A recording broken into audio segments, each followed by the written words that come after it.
Hello students, आज का हमारा टॉपिक है रदरफोर्ड स्कैटरिंग, रदरफोर्ड प्रकीर्णन। रदरफोर्ड प्रकीर्णन को पढ़ने से पहले हम ये पढ़ते हैं कि स्कैटरिंग क्या होती है और स्कैटरिंग को क्यों यूज किया जाता है।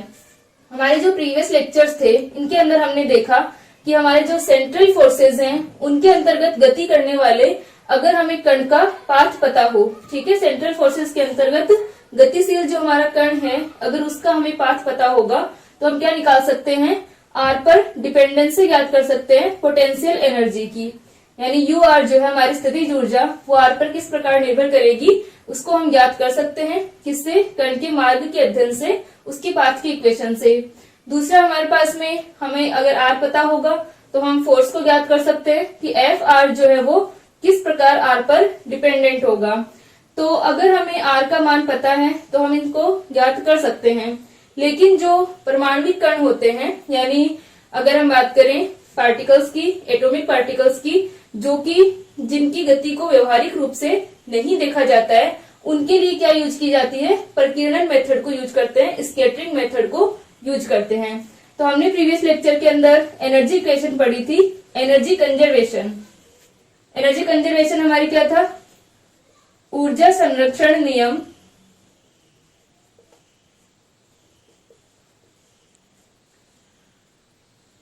One by two M D R upon D T का होल स्क्वायर प्लस जे square upon two M R square plus का यू इक्वल टू ई। ये हमारे पास में क्या थी, एनर्जी कंजर्वेशन जो हमारी इक्वेशन थी। इसके अंदर अगर हम u equal to one by r लिखे तो हमारे पास में d you upon D theta equal to क्या आ जाएगा, माइनस का one by are square D R upon D theta, d you upon D theta equal to minus का one by are square D R upon D theta. और इसे अगर multiply करें यानी हम लिख सकते हैं माइनस का one by are square D R upon D T, D T upon D theta. और जो हमारा कोणीय संवेग होता है, एंगुलर मोमेंटम होता है, उसका मान क्या होता है, J equal to M R square D theta upon D T, J equal to M R square D theta upon D T. तो यहां से हम देख सकते हैं कि D you upon D theta जो है हमारा, D you upon D theta, इसको हम क्या करें, मल्टीप्लाई करें। यहां पर हमारा M are square D theta upon D T है, तो हमारे पास में एम ऊपर नीचे मल्टीप्लाई कर दें तो ये हो जाएगा M D you upon D theta minus का M upon M are square D R upon D T और D T upon D theta. तो इसकी जगह हम क्या लिख सकते हैं, one upon M are square D T upon D theta की जगह हम लिख सकते हैं माइनस का M upon J D are upon D T. और D are upon D T की जगह हम क्या लिख सकते हैं, D are upon D T equal to minus का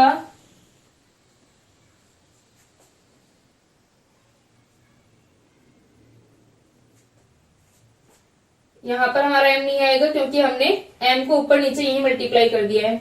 तो ये अपना D are upon D T आ जाएगा माइनस का j upon M D you upon D theta. ये हमारे पास में आ गया माइनस का j upon M D you upon D theta.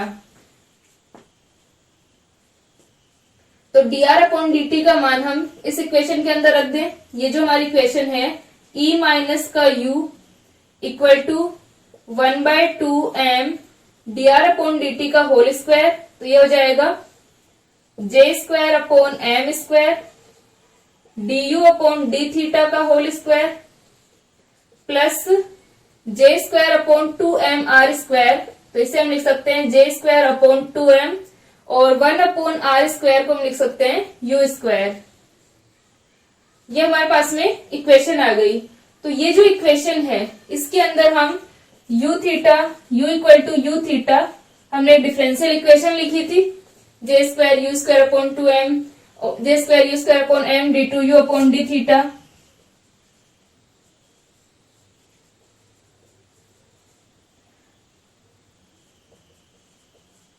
Equal to minus का एफ 1/u। तो इस इक्वेशन से हम क्या कर सकते हैं, ये इक्वेशन ज्ञात कर सकते हैं, यानी पथ का समीकरण हम ज्ञात कर सकते हैं। और यहां से हम क्या निकाल सकते हैं, फोर्स की डिपेंडेंसी हम निकाल सकते हैं आर के ऊपर। और इसी प्रकार हम पोटेंशियल एनर्जी की डिपेंडेंसी भी निकाल सकते हैं कि स्थितिज ऊर्जा आर पर किस प्रकार निर्भर होगी। लेकिन ये जो हमारी इक्वेशन है वो जो हमारे परमाणुक कण होते हैं, एटॉमिक पार्टिकल्स होते हैं, उनके लिए इस इक्वेशन से मान ज्ञात नहीं कर सकते। स्थितिज ऊर्जा की निर्भरता और कणों की जो अन्योन्य क्रिया है, म्यूचुअल इंटरेक्शन है, उसको ज्ञात नहीं कर सकते, क्योंकि उनका जो मार्ग है, उनका जो पाथ होगा वो व्यवहारिक रूप से नहीं देखा जा सकता। ठीक है, उसको ऑब्जर्व नहीं कर सकते, देख नहीं सकते, क्योंकि ये हमारे पास में एटॉमिक रेंज की अगर हम बात करें तो हम 10⁻⁻10 मीटर की बात कर रहे हैं, या फिर हम न्यूक्लियस की बात करें तो 10⁻⁻15 मीटर रेंज। तो इतनी कम रेंज के अंदर इनके जो पथ का इक्वेशन होगी या इनका जो मार्ग होगा उसको नहीं देखा जा सकता। तो उनके लिए ये इक्वेशन सही नहीं, उनके लिए इस इक्वेशन से मान नहीं निकाल सकते। ठीक है, उनकी जो अन्योन्य क्रिया है और स्थितिज ऊर्जा की निर्भरता, ये सब हम ज्ञात नहीं कर सकते। तो इसके लिए एक मेथड यूज किया जाता है। कौन सा मेथड? Scattering method. स्कैटरिंग होती क्या है? स्कैटरिंग मेथड के अंदर क्या करते हैं कि कोई हल्का जो कण है, जैसे कि अल्फा कण लिया था रदरफोर्ड प्रकीर्णन के अंदर, हल्के कण को किसी भारी कण से, भारी स्थिर कण से क्या करवाई जाती है? संघात करवाते हैं, कोलिजन करवाते हैं। लेकिन स्कैटरिंग के अंदर कोलिजन का मतलब है कि ये फिजिकली टच नहीं होंगे, ये इसके इफेक्ट के अंदर होगा। ठीक है, यानी एक पार्टिकल जो है वो किसी भारी कण की ओर आ रहा है। ठीक है, ये हमारे पास में क्या है? एक भारी कण है, स्थिर कण है। जब ये पार्टिकल इसकी ओर आता है तो क्या होगा कि ये इसके पास एक निकटतम पहुंच की दूरी तक पहुंचता है, यानी एक डिस्टेंस तक इसके पास पहुंचता है। फिर क्या होगा कि इसके रिपल्सिव फोर्स के कारण ये जो हमारा पार्टिकल है भारी, अगर हमने यहाँ पर धनावेशित कोई कण लिया है, पॉजिटिव चार्ज पार्टिकल है, तो क्या होगा? इसके कारण रिपल्सिव फोर्स होगा। और उस रिपल्सिव फोर्स के कारण, रिपल्सिव सेंट्रल फोर्स है यहाँ पर, प्रतिकर्षी केंद्रीय बल है, उसके कारण क्या हो जाएगा? ये डिफ्लेक्ट हो जाएगा। जैसे मान लो इस प्रकार आ रहा है,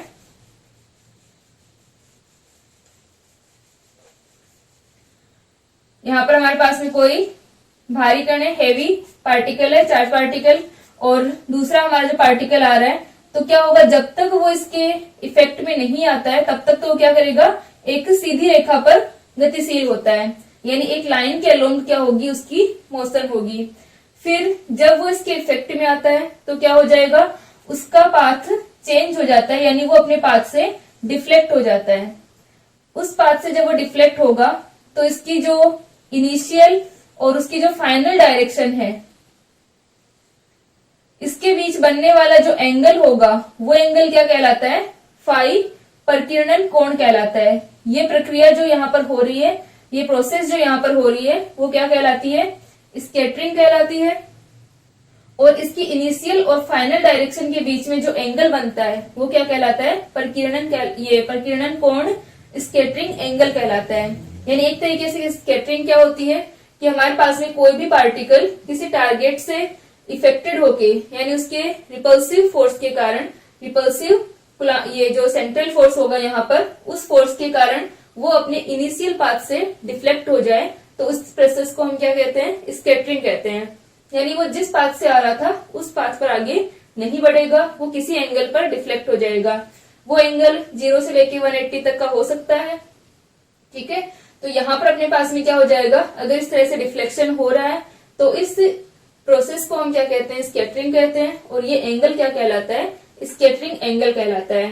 तो ये जो मेथड है हमारा स्कैटरिंग, इसको सबसे पहले यूज किया था रदरफोर्ड ने। जब न्यूक्लियस की खोज की थी रदरफोर्ड ने, तब यहाँ पर इस मेथड को यूज किया था, स्कैटरिंग मेथड को। तो हम पढ़ते हैं कि किस प्रकार रदरफोर्ड ने स्कैटरिंग मेथड को यूज किया और उसकी जो अभिधारणाएं थी, पोस्टुलेट्स थे, वो क्या थे।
तो रदरफोर्ड प्रकीर्णन, रदरफोर्ड स्कैटरिंग, इसके अंदर क्या था कि रदरफोर्ड ने न्यूक्लियस की खोज के लिए स्कैटरिंग मेथड को यूज किया था।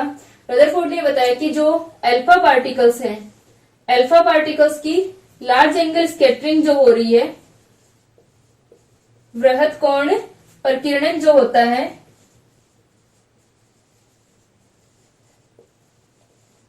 वो किस कारण से होता है कि जो एटम है उसके अंदर क्या है, उसके सेंटर पर उसका सारा का सारा धनावेश जो है वो केंद्रित है। यानी जितना भी एटम के अंदर पॉजिटिव चार्ज है वो सारा यहाँ पर कहां पर केंद्रित है, कहां पर सेंटर्ड है, उसके सेंटर के ऊपर।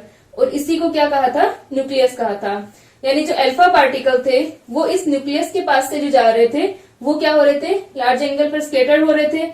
या फिर जो सीधा अल्फा पार्टिकल इस न्यूक्लियस की ओर जाएगा वो क्या होगा, 180 डिग्री एंगल से वापस रिफ्लेक्ट होगा।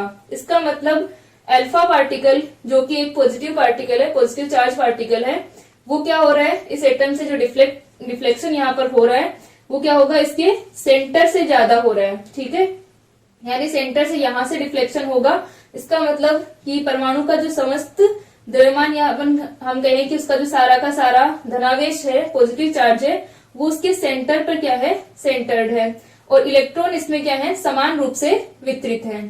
ठीक है, इलेक्ट्रॉन क्या होंगे, इसमें समान रूप से वितरित है।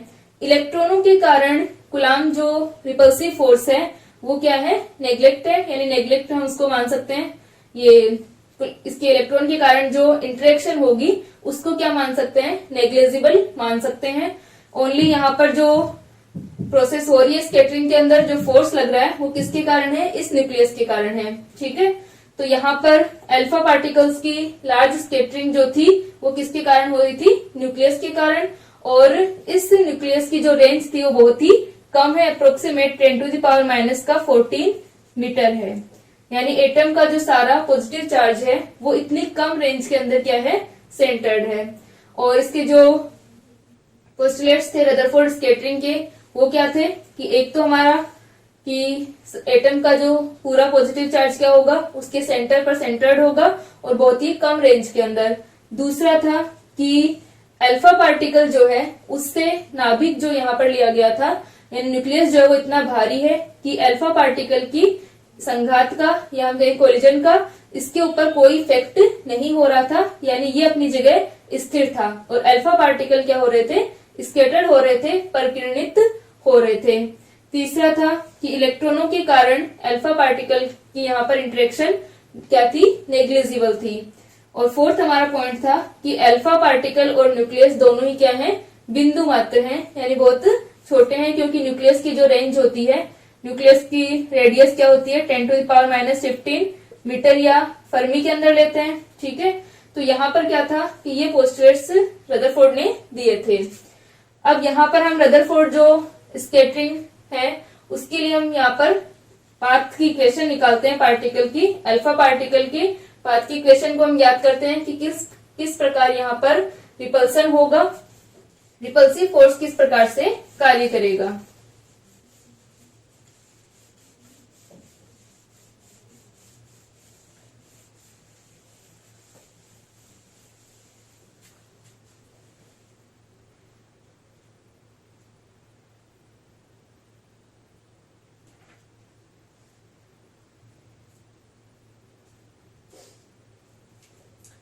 ठीक है, तो हम मान लेते हैं कि माना प्रकीर्णक स्कैटरर जो यहाँ पर है क्या है, नाभिक, न्यूक्लियस की परमाणु संख्या यानी इसका जो एटॉमिक नंबर है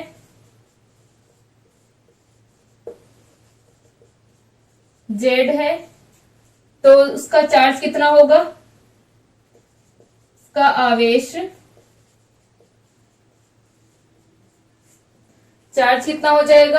अगर एटॉमिक नंबर जेड है तो उसका चार्ज होगा जेड ई होगा, तथा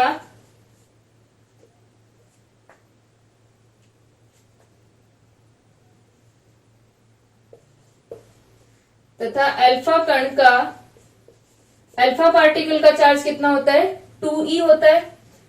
क्योंकि हमारा अल्फा पार्टिकल हम क्या लेते हैं 2He4 है, यानी इसका जो चार्ज होगा कितना होगा 2 होगा। तो अल्फा कण का आवेश 2e है। तो यहां पर कूलाम प्रतिकर्षी बल यानी ये जो हमारा सेंट्रल फोर्स है रिपल्सिव फोर्स वो कितना होगा, तो केंद्रीय प्रतिकर्षी सेंट्रल रिपल्सिव फोर्स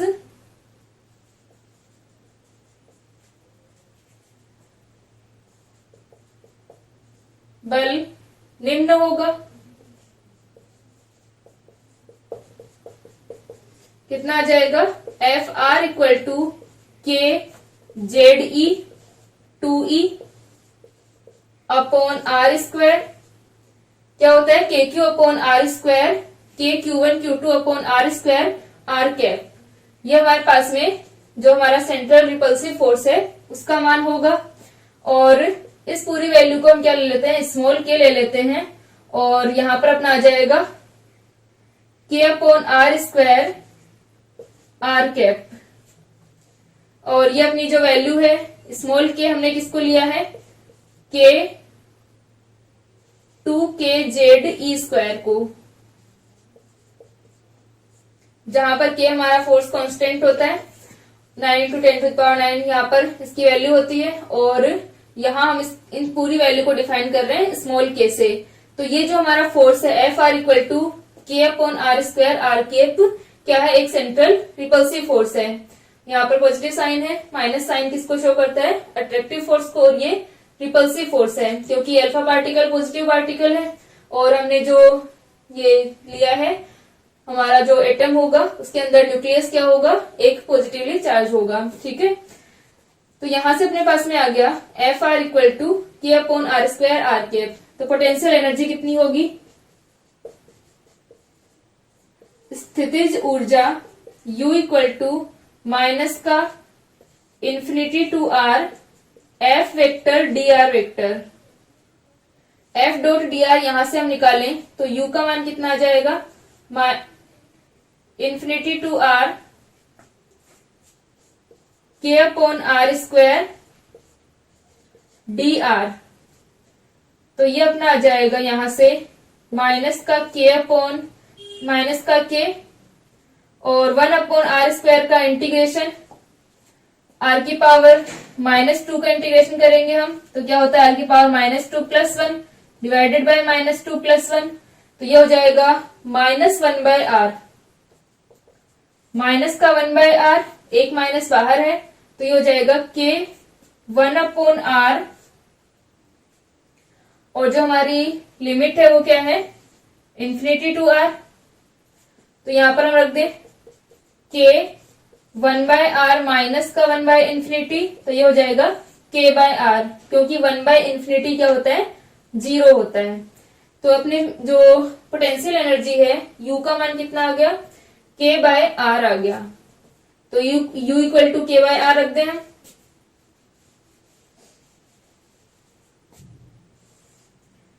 तो यहां से U इक्वल टू k/r और इसे हम लिख सकते हैं ku, क्योंकि 1/r इक्वल टू हम क्या डिफाइन कर रहे हैं U डिफाइन कर रहे हैं। तो k/r इक्वल टू ku हो जाएगा, और जहां पर स्मॉल u क्या है हमारा 1/r है। अब ये जो यहाँ पर हमने शो किया कि जो पार्ट हमारा एटम है उसकी परमाणु संख्या या एटॉमिक नंबर क्या थी Z है, और हमारा पार्टिकल जो है अल्फा पार्टिकल है उनमें स्कैटरिंग हो रही है। तो इसका डायग्राम अगर हम बनाएं, इसको लिख लो।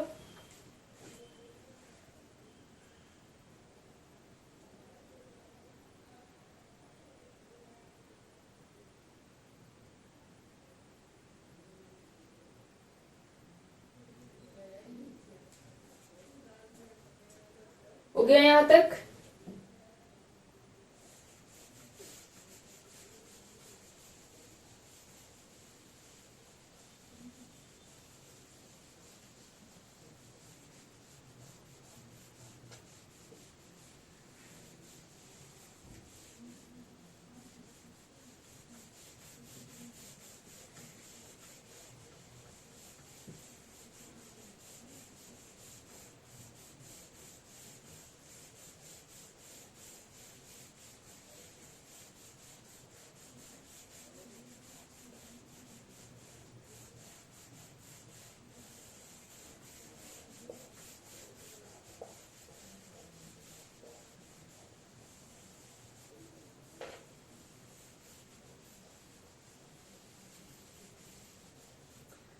तो यहाँ पर हमारे पास में क्या है कि जो हमारा अल्फा पार्टिकल है, पहले मान लें कि यहाँ पर हमारा न्यूक्लियस है और ये एन न्यूक्लियस है और जेड ई क्या है, इसका चार्ज है। ये हमारी एक्सिस है एन एक्स। जो हमारा अल्फा पार्टिकल है वो क्या आ रहा है, पीओ डायरेक्शन की ओर आ रहा है। ये हमारा पी और ये हमारा ओ पॉइंट है। तो क्या होगा, जब अल्फा पार्टिकल स्टार्टिंग में ये मान लेते हैं कि वी नोट वेग से आ रहा है, इसकी वेलोसिटी क्या है, वी नोट है, तो इसका पाथ एक स्ट्रेट लाइन होगी। लेकिन जब ये न्यूक्लियस के पास आएगा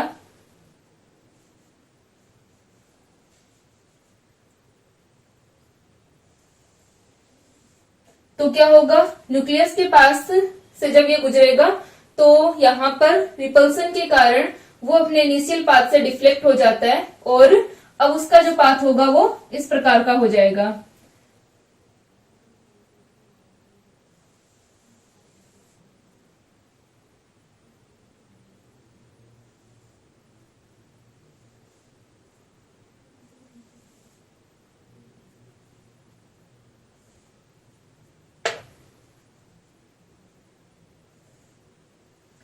और इनिशियल उसकी वेलोसिटी वी नोट है, तो उसका पाथ क्या हो गया, डिफ्लेक्ट हो गया। वो एक स्ट्रेट लाइन से आ रहा था और यहाँ पर उसका डिफ्लेक्शन हो गया। यानी जो उसकी इनिशियल जो उसकी डायरेक्शन थी वो ये होनी चाहिए थी, लेकिन वो क्या हो गया कि यहां से डिफ्लेक्ट हो गया। अब उसकी जो फाइनल डायरेक्शन है वो ये हो गई। ये उसकी इनिशियल डायरेक्शन होनी चाहिए थी और उसकी जो फाइनल डायरेक्शन है अब ये हो गई, क्योंकि यहां से वो क्या हुआ, डिफ्लेक्ट हुआ। तो इस प्रकार हमारे पास में क्या आता है, ये स्केटरिंग कहलाती है। और उसकी इनिशियल और उसकी जो फाइनल डायरेक्शन है, ये उसकी फाइनल डायरेक्शन है, यानी वो इधर से आता हुआ प्रतीत होगा। ठीक है, ये उसकी फाइनल डायरेक्शन है। तो इनके बीच का जो एंगल होता है वो क्या कहलाता है, फाई कहलाता है। ठीक है, और हम मान लेते हैं कि ये वाला एंगल थीटा नोट है और ये वाला भी थीटा नोट है। तो ये उसके इनिशियल और फाइनल डायरेक्शन के बीच का जो एंगल होगा वो स्केटरिंग एंगल फाई कहलाता है। अब हम मानते हैं कि माना अल्फा कण, अल्फा पार्टिकल अनंत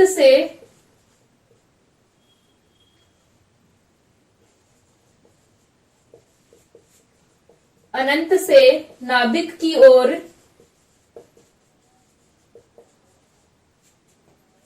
पीओ दिशा में आता है।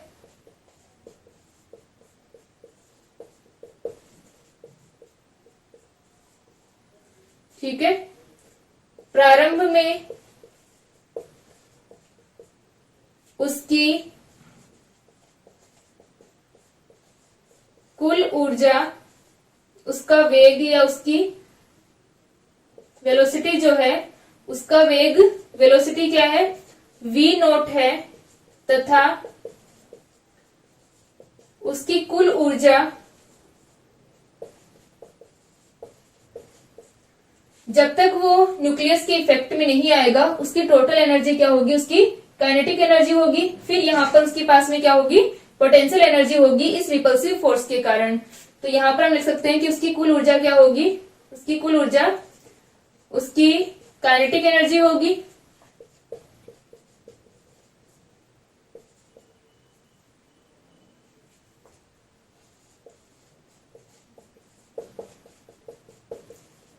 जब तक वह नाभिक के प्रभाव में नहीं आता है, न्यूक्लियस के इफेक्ट में जब तक उस पर रिपल्सिव फोर्स नहीं लगता है तब तक उसकी एनर्जी जो उसकी काइनेटिक एनर्जी होगी।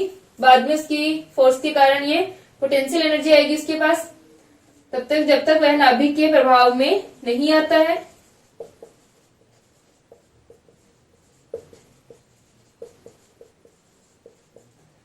तो यहां पर E इक्वल टू क्या होगी, उसकी half M V nought square होगी। ठीक है, और यहां से उसकी वेलोसिटी क्या आ जाएगी, V nought equal to 2 upon M, root 2 upon M. ये उसकी इनिशियल एनर्जी है। अब यहां पर जो हमारी एनर्जी की इक्वेशन है इसको हम लिखें। तो हमारी एनर्जी की इक्वेशन क्या है,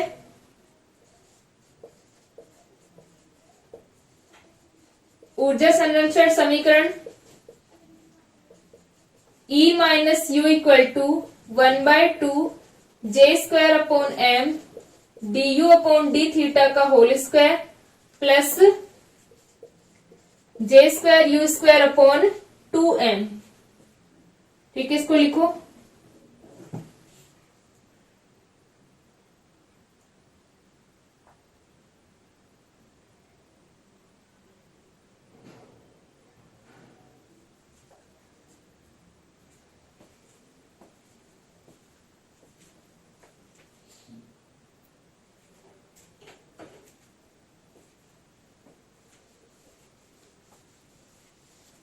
तो ये जो इक्वेशन है इसके अंदर हम क्या रखें, पोटेंशियल एनर्जी का मान रख दें। U इक्वल टू हमारे पास में क्या आया था, U इक्वल टू के यू। पोटेंशियल एनर्जी का मान हम इस इक्वेशन के अंदर रखते हैं। ये हम मान लेते हैं हमारी इक्वेशन नंबर फर्स्ट है।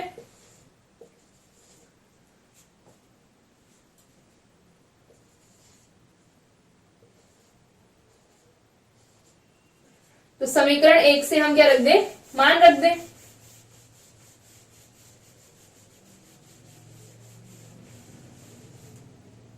ये हो जाएगा समीकरण 1 से मान रखने पर क्या आएगा, E माइनस यू का मान हमारे पास में क्या है, पोटेंशियल एनर्जी का मान E माइनस के U equal to 1/2 J square upon M D you upon D theta का होल स्क्वायर प्लस का J square U square upon M. यहां पर हमने क्या रख दिया, पोटेंशियल एनर्जी का मान रख दिया। ठीक है, अब हम क्या निकाल लेते हैं, D you upon D theta का होल स्क्वायर।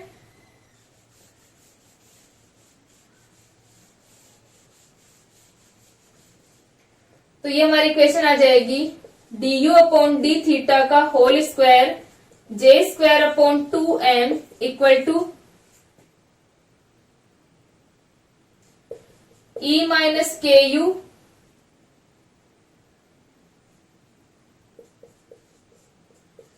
माइनस का J square U square upon M, और इस जे स्क्वायर अपॉन 2m से इसको मल्टीप्लाई कर दें तो यह आ जाएगा D you upon D theta का whole square equal to E minus के यू माइनस का J square U square upon, इसको भी मल्टीप्लाई कर दे, 2m अपॉन जे स्क्वायर माइनस का J square U square upon M और m अपॉन 2m अपॉन जे square. तो ये अपना हो जाएगा D you upon D theta का whole square equal to E minus के U 2m upon J square 2m upon जे square minus J square से J square cancel, m से m cancel, तो ये हो जाएगा 2u स्क्वायर। ठीक है, इसको लिखो। फिर हम इसको सोल्व करके यहाँ पर इक्वेशन निकाल सकते हैं पाथ की।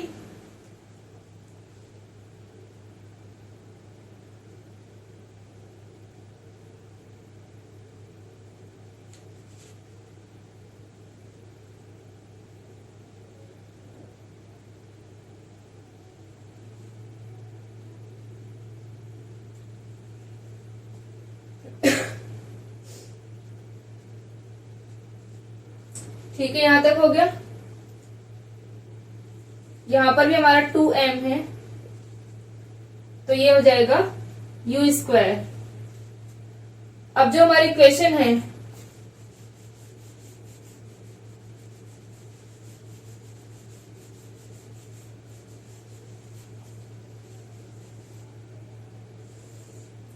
यहां पर क्या आ जाएगा, D you upon D theta का whole square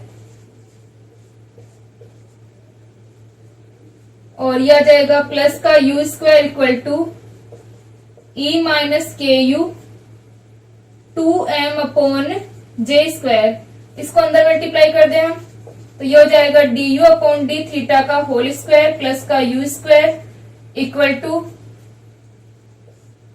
2m E upon जे स्क्वायर माइनस का 2m के यू अपॉन जे स्क्वायर। अब जो हमारा जे है, कोणीय संवेग जो होगा उसका मान हम निकाल सकते हैं। यहाँ पर हमारे पास में जो इनिशियल डायरेक्शन थी अल्फा पार्टिकल की, इस तरह से आ रहा था, तो हम यहाँ पर एक परपेंडिकुलर डालते हैं और ये जो हमारी डिस्टेंस होती है वो क्या कहलाती है, बी कहलाती है, संघात प्राचल। बी जो है यहाँ पर क्या है, इम्पैक्ट पैरामीटर।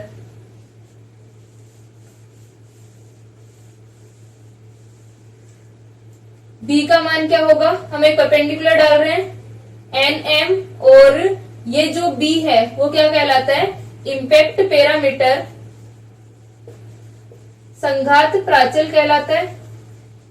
ये वो डिस्टेंस होती है जब नाभिक इससे बिना विक्षेपित हुए निकलता है, यानी बिना डिफ्लेक्टेड अगर ये निकलता, तो वो जिस डिस्टेंस से इसके पास से होकर के जाता, वो डिस्टेंस क्या कहलाती है, इम्पैक्ट पैरामीटर, संघात प्राचल कहलाती है। ठीक है, तो अगर हम एन के रिस्पेक्ट में इसका अल्फा पार्टिकल का क्या देखें, कोणीय संवेग अगर निकालें, एन के सापेक्ष अल्फा कण का कोणीय संवेग, ठीक है, एन के सापेक्ष अगर हम क्या निकालते हैं, अल्फा पार्टिकल का एंगुलर मोमेंटम अगर हम निकालते हैं, तो क्या आएगा, J equal to M V nought B. ठीक है, एम वी आर होता है हमारा, तो J इक्वल टू आ जाएगा एम वी नोट बी, और वी नोट का मान हम यहां पर रख दें, तो वी नोट की हमारी वैल्यू क्या थी, J equal to M V nought B, और वी नोट हमारे पास में था √2e अपॉन एम। तो ये वैल्यू अगर हम इसके अंदर रखते हैं तो ये हो जाएगा m √2e upon M into B, M से एम कैंसिल, तो ये हो जाएगा √2me इंटू बी। ये आ गया हमारे पास में J का मान। J का मान हम इस इक्वेशन के अंदर रख देते हैं, तो ये हमारी इक्वेशन बन जाएगी du अपॉन डी थीटा का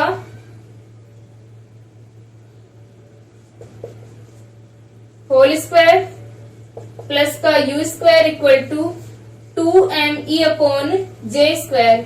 जे स्क्वायर किया तो 2me बी स्क्वायर माइनस का 2m के यू अपॉन जे स्क्वायर, यानी 2me बी स्क्वायर। ठीक है, ये हमारे पास में आ गया, और ये यहां पर हो जाएगा, ठीक है, ये अपने पास में 2m के you upon 2me B square आ जाएगा, और इसको हम लिख देते हैं 1 अपॉन बी स्क्वायर माइनस का 2m के यू, 2m से 2m कैंसिल, और ये आ जाएगा k you upon e b square. ठीक है, ये हमारे पास में इक्वेशन आ गई d you upon D theta का होल स्क्वायर। 2m से 2m कैंसिल हो गया, 1/b स्क्वायर माइनस का k you upon e b square, ये हमारी क्या आ गई, इक्वेशन आ गई। ठीक है, अब जो हमारा p था, प्रीवियस लेक्चर में हमने p को जो हमने माना था, p इक्वल टू क्या था, जे स्क्वायर अपॉन एम के था, तो यहां पर अगर हम इसका मान रखें p equal to j square upon m k, तो यह आ जाएगा 2me B square upon m k, m से M cancel, 2e b square upon k. ये हमारा किसका मान हो गया, p का मान। यह वैल्यू हम यहाँ पर रख देते हैं, तो यहाँ पर क्या है, e बी स्क्वायर अपॉन के, तो 2 से हम इसको ऊपर नीचे मल्टीप्लाई कर दें, तो यह आ जाएगा 1/b square minus 2u upon p। ठीक है, तो हमारे पास में इक्वेशन आ गई du अपॉन डी थीटा का whole square equal to 1/b square minus का 2u अपॉन p। ठीक है, और इस इक्वेशन को सोल्व करके हम क्या निकाल सकते हैं, u और थीटा में रिलेशन निकाल लेंगे। u और थीटा के अंदर हमारे पास में रिलेशन आएगा, और u क्या होता है हमारा 1/r। ठीक है, u और थीटा में रिलेशन आ जाएगा, यहां से हम निकाल लेंगे, और u इक्वल टू हमारे पास में होता है 1/r। तो आर और थीटा में हमारे पास में इक्वेशन आ जाएगी, ठीक है, जो कि हमारे पार्टिकल का क्या होगा, पथ का समीकरण होगा, पाथ की इक्वेशन होगी। तो नेक्स्ट लेक्चर के अंदर हम लोग इसको सोल्व करते हैं, उसे कंटिन्यू करते हैं।